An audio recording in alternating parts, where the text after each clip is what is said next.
Greetings to you all. I'm Mark Alex Iswa from Software Group 48, and I'm here to take you through large vision modules for birds heritage, preservation, and storytelling in Uganda. And well, here in Uganda, we have several bird species, thousands and many more. And of those, I personally have never seen. And those birds are actual symbols in our history, and some of them, they have traditional beliefs on them. So, being that we in our country don't know more about these birds, so we want to reduce the knowledge gap and the disconnection between the people and the nature. So, when this gap is reduced, we shall be able to conserve.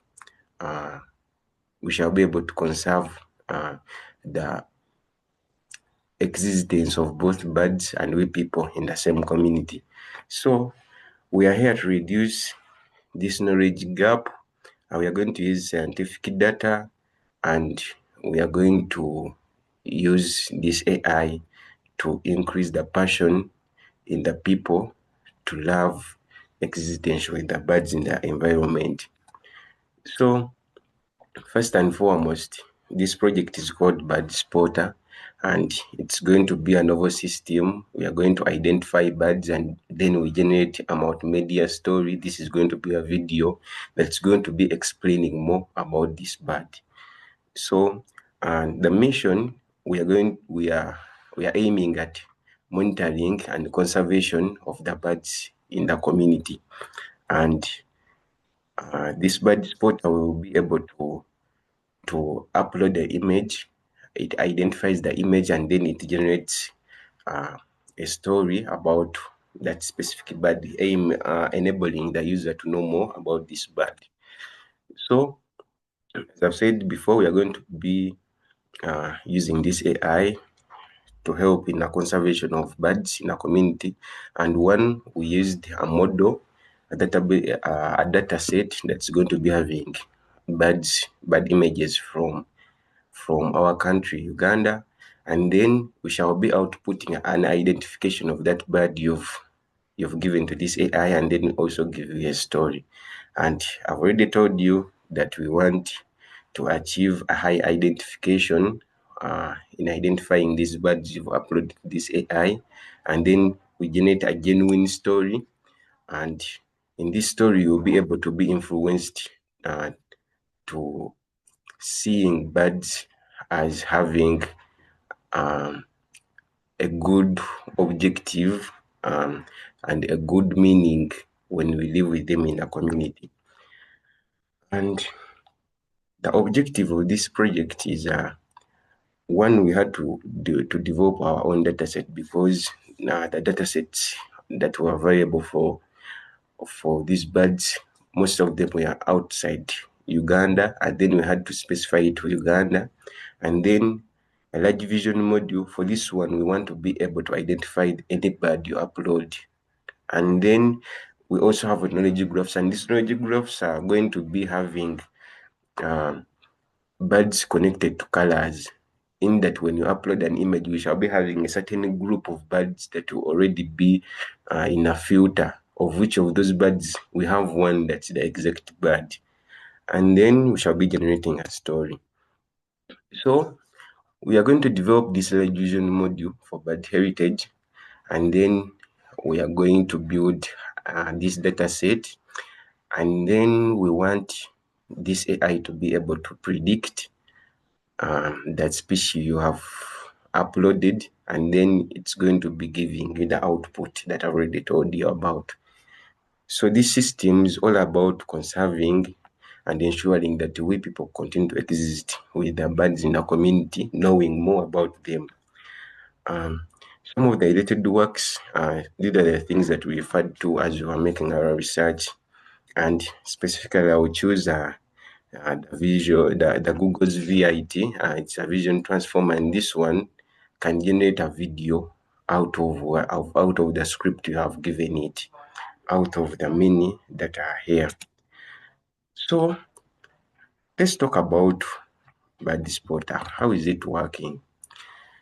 So number one, we want to make sure that when you upload an image and this image upload has a bird, one, we are going to use YOLO v4. YOLO v4 is where actually it's used for object detection, and YOLO v4 has various classes, cars, buildings, in that when you upload an image, it will be able to find that this is a building, this is a bird. So we customize it to specifically look for a bird in this image.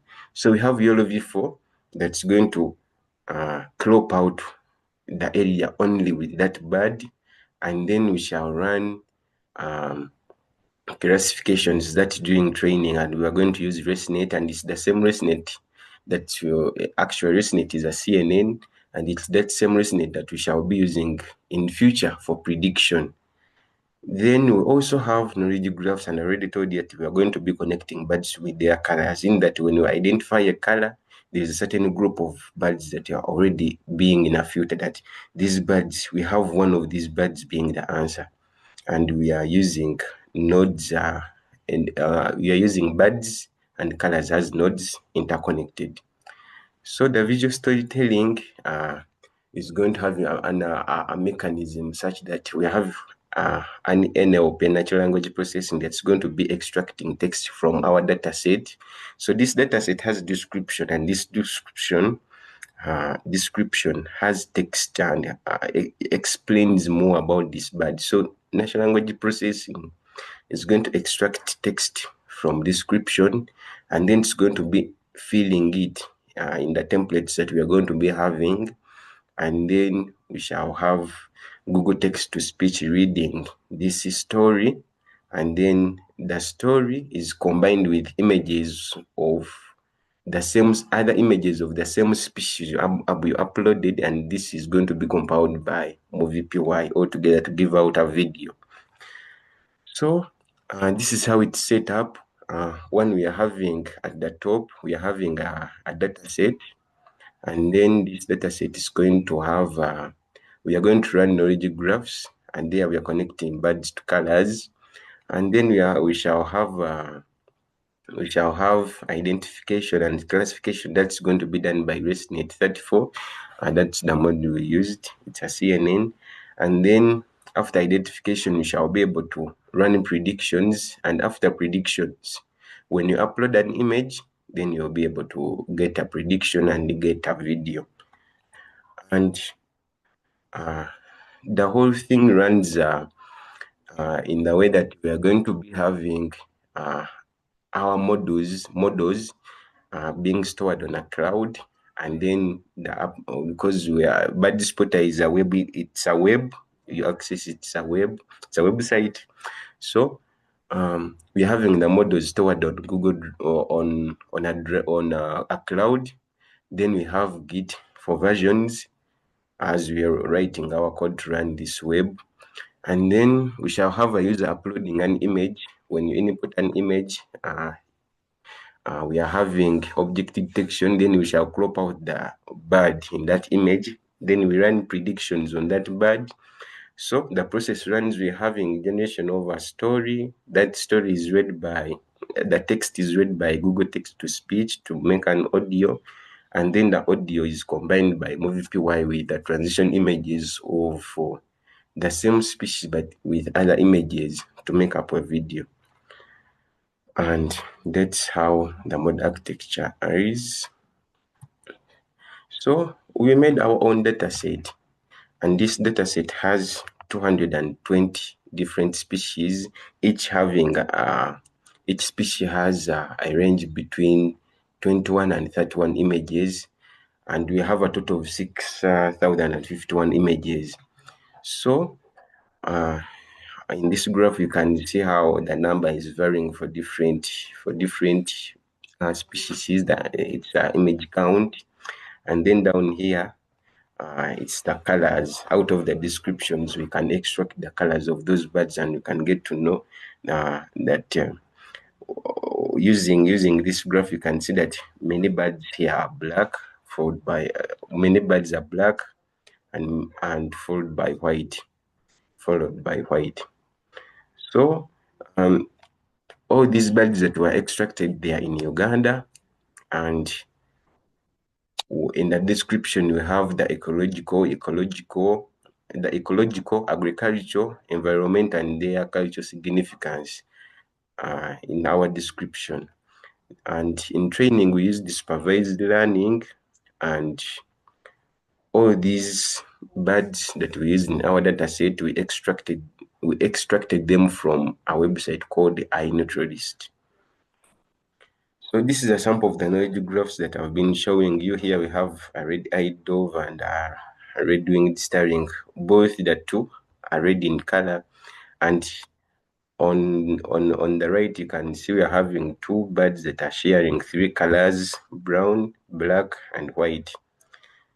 So that's that's a sample of our knowledge graphs, and we also have more here.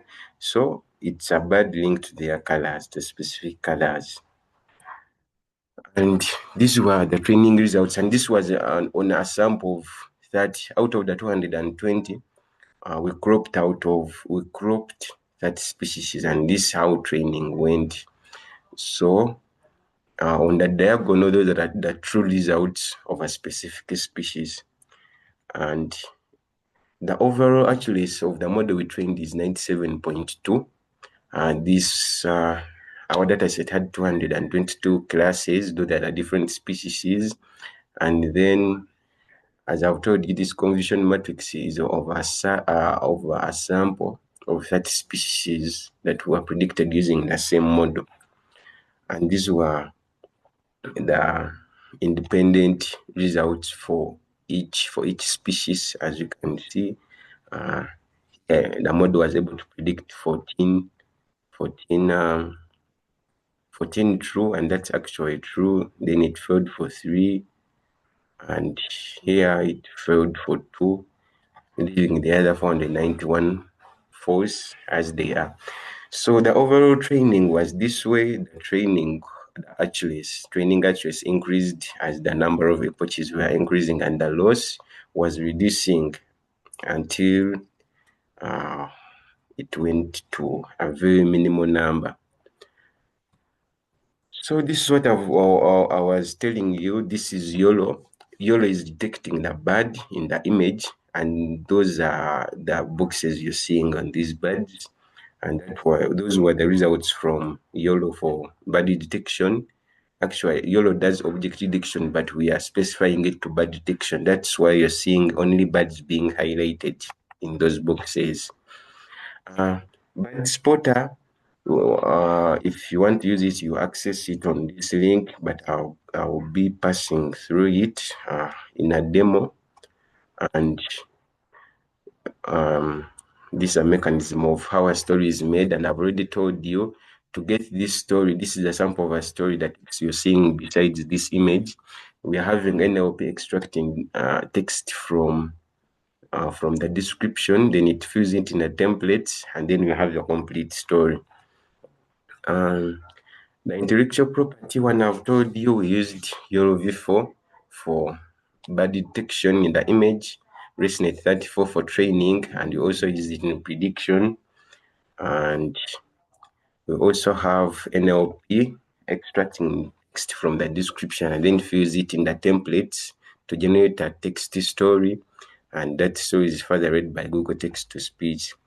We also talk about the knowledge graphs. I've told you we have nodes being birds and colors, and these nodes are connected with edges. So that's a relationship between the birds and their colors. And then also told you that we created our own data set for Ugandan birds, and leaving that behind. And this is more info about your V4 for bird detection, ResNet for identification, and further use it for prediction, and then the knowledge graphs that we use for the relationships between the birds and their colors. This is the system architecture. When you're using our website, you upload an image, then YOLO V4 detects a bird. When we have a bird, we proceed for predictions. Then we go for story generation video, and then until we have a video. And if it finds that in this image you've uploaded there is no bad, it won't proceed. It will tell you either that image may be having a bad, but it's of a low resolution. Then it will tell you that it will tell you to increase the resolution and make the image more clear for for predictions. So the deployment, I've told you that we have a cloud storage where we store our models because these models are too big. And then version control, that's where we have Git storing our code, and that code, as we go on upgrading, we're having versions. And then we use the Streamlit community. So that one is it's a community that we used to deploy such that you can access that website we are talking about, Bad Spotter. And the limitations as we are doing this project, one is data limitations, because some birds have few images and others may be having little information about them. And since we are using an international platform to download these birds, some of these sites, they don't have the beliefs that are held here in Africa about these specific birds. Then number two is the model complexity. We have two models, specifically two major models. We have one for prediction that same used we pass it through learning and making it able for predictions. Then we have one that is going to be detecting the birds. Then we also have the overall that's going to be helping us to generate this video. So combining all these models, it was a bit tasky and it wasn't easy.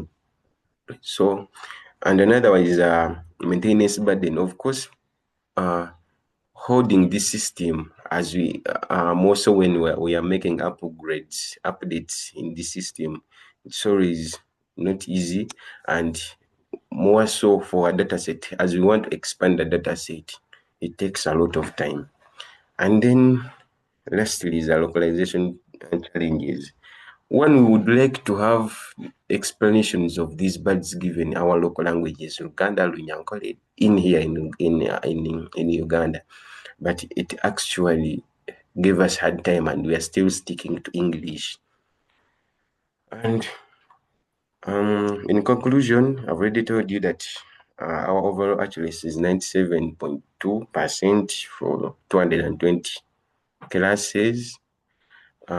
We're aiming to reduce the knowledge gap where people don't know about the birds they have in their community. So this is in form of education. You can know more about this bird. And then what we would like in the future, I want to expand the data set to have more species, because they are in Uganda. We don't only have 220 species. There are many species. Then we also want to improve localization such that you can get these stories, and you can have an option where you can have this story given in your local language.